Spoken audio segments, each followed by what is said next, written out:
Welcome to The Holistic Entrepreneur with success coach, holistic nurse practitioner, and best-selling author, Bonnie Groessl. Bonnie shares inspirational and enlightening content to educate, empower, and facilitate well-being while nurturing the mind-body-spirit connection. This boost of positive energy will help you manage stress and make the most of your life, allowing you to thrive in the new normal. Now, please welcome the host of The Holistic Entrepreneur, Bonnie Groessl. Well, welcome everyone. This is Bonnie Groessl, your host here at The Holistic Entrepreneur. Now, today we're going to talk about the role of compassion in its relationship to your well-being. Now, more on that in just a moment. But first, I always want to share with you how grateful I am that you are sharing your valuable time with me. I so appreciate you. Now, if this is your first time listening, welcome. And if you've tuned in before, welcome back. I hope that you find this will be another valuable episode with tips and insights to help you toward enhanced well-being. And I always want to remind you that the information presented here is educational, inspirational, and motivational in nature, but I always want you to just take what fits for you and simply let go of the rest. Now, this show does not intend or imply to be a substitute for professional medical advice, diagnosis, or treatment. I always want to preface every show with that little reminder for all of us. Now, as you know, the other thing that I always like to do on this show is to remind you to take a moment for you, to just stop and just breathe, but breathe with intention. Notice your breath. Just stop and take a moment and notice that air coming in and the air going out. Isn't anything else that you need to do right now. Just breathe and notice you. Notice what a beautiful human being you are. You are so loved by so many. I want to remind you to just stop and notice, to breathe and to notice and acknowledge you. Now, maybe this is the only moment that you take for yourself today, but it is so, so important for your well-being. Really, the more you can do this, the better. Sneaking in little moments, it doesn't even have to be very long, just 10, 15 seconds here and there throughout your day as you're doing something else. It's so important to just stop and notice you and notice your breath. Now, remember to check out the show page for the links that I talk about. I always have on the show page. And you can, of course, always connect with me at bonniegroessl.com. And I would love to hear how it's going with you. So if you're, comfortable doing this, please post your progress or any questions on the Facebook page. And both of those links are on the show page below.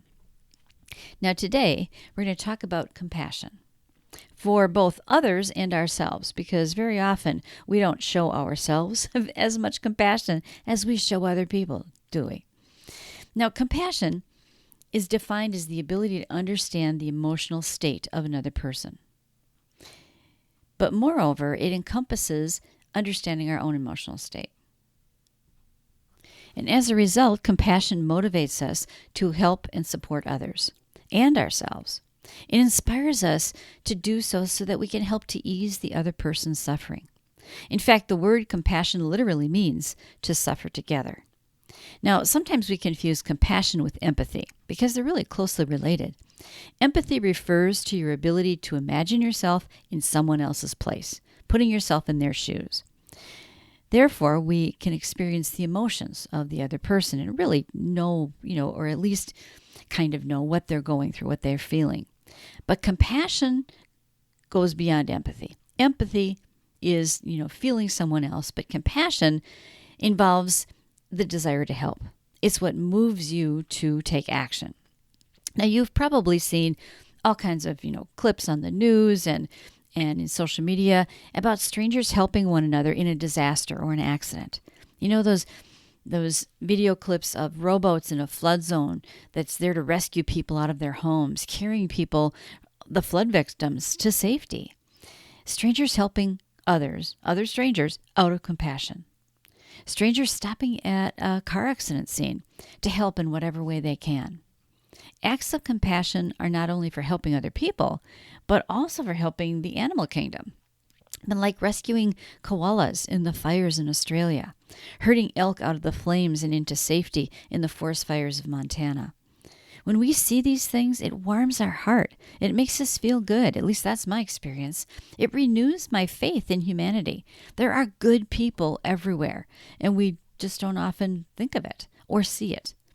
But when something bad happens, people just seem to pull together, and compassion rises above all.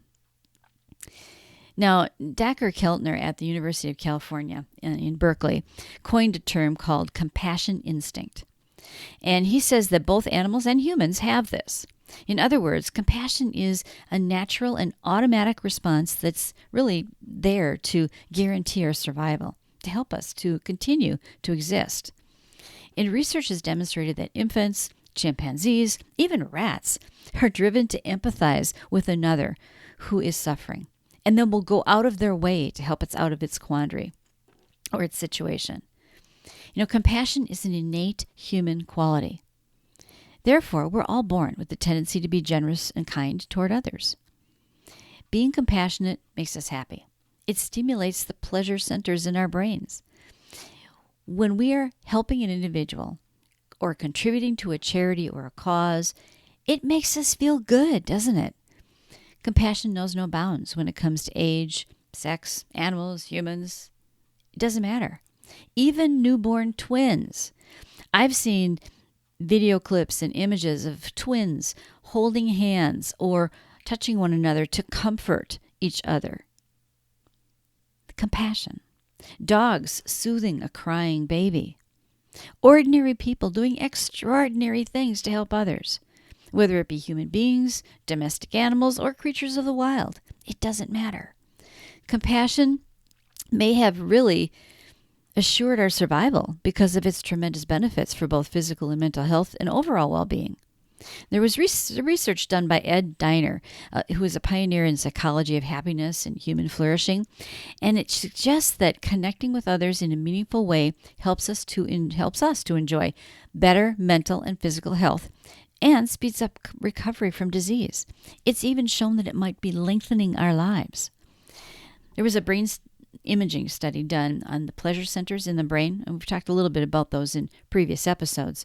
The parts of the brain that are active when we experience pleasure are equally as active when we observe giving money to some charity or helping others in some way, even more so than when we're receiving it ourselves.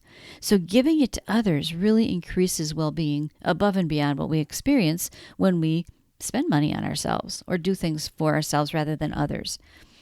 One of the reasons that compassion might protect against stress is that it's so pleasurable. I mean, it makes you feel good. Even giving a compliment to someone makes you feel good, doesn't it? And if the person sort of poo-poos it and says, kind of disregards it, it kind of takes that pleasure feeling away.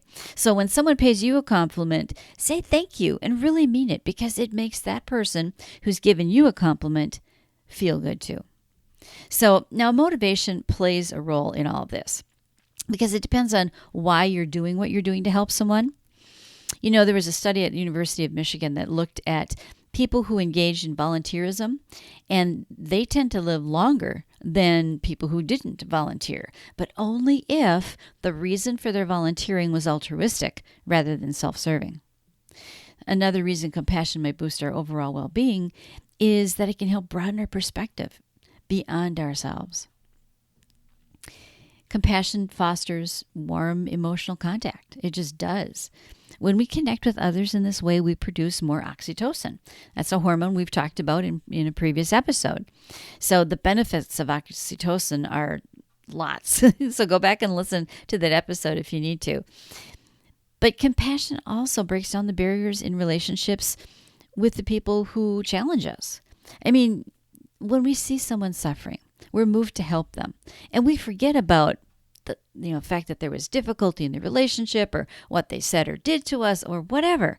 Because in these moments, we only see the good and express only the good. Research shows that depression and anxiety are linked to a state of self-focus and preoccupation with me, myself, and I, with self-preoccupation. But when we do something for someone else, that shifts the focus to the other person or the other animal or whatever. So compassion might also boost our well-being by increasing that sense of connection to others. And a strong social connection leads to a huge increase in longevity. So social connection strengthens your immune system. It helps you recover from disease faster and lengthens your life. Now, people who feel more connected to others have lower rates of anxiety and depression, and that goes back to that social connection. And the best part is compassion is contagious, just like everything, right? Everything is energy, and energy is contagious. So compassion is contagious. Social scientists have demonstrated that acts of generosity and kindness beget more generosity and kindness, and it's sort of a chain reaction of goodness. So our acts of compassion uplift others and make them happy. And we might not know it, but when we're uplifting others, we're also helping ourselves. Happiness spreads. And if the more people around us are happy, in turn, we become happier. You know, you can learn to be more compassionate in all kinds of ways in just your daily life. Deepak Chopra, who, as you probably know, is an author and spiritual teacher, has sort of an idea about living a compassionate life that includes some simple things that you can do. Things like letting go of judgment, becoming more accepting of others, appreciating how other people feel, trying to help in difficult situations, and acting as a sympathetic listener and not just telling people what they should do. Letting go of anger and aggression, and working to maintain a harmonious, peaceful atmosphere at home and at work. So it's not as hard as you would think to incorporate more compassion into your life if you need to or if you choose to. So your action step for this week is to notice. Notice how you do incorporate compassion into your daily life and how it makes you feel. So until next time, I wish you health, happiness, and abundance. I want to thank you for joining me at the Holistic Entrepreneur Show today. I know that time is our most precious asset, and so I appreciate you spending your time with me. Now, my purpose is to be of the best service to this community. Whether it's your personal or your work life, I'm here to support you. The best place to get the latest scoop is at bonniegroessl.com. Everything is there. We can connect, and you'll find special offers and gifts that I have for you to help you attain the health, happiness, and abundance you deserve. And I encourage you to sign up for my monthly newsletter for more useful information and exclusive offers. The links are on the show page below. And finally, don't forget to subscribe to the Holistic Entrepreneur Show on your favorite podcast directory so that you automatically receive the newest episode when it's released. Until next time, this is Bonnie Groessl, wishing you health, happiness, and abundance.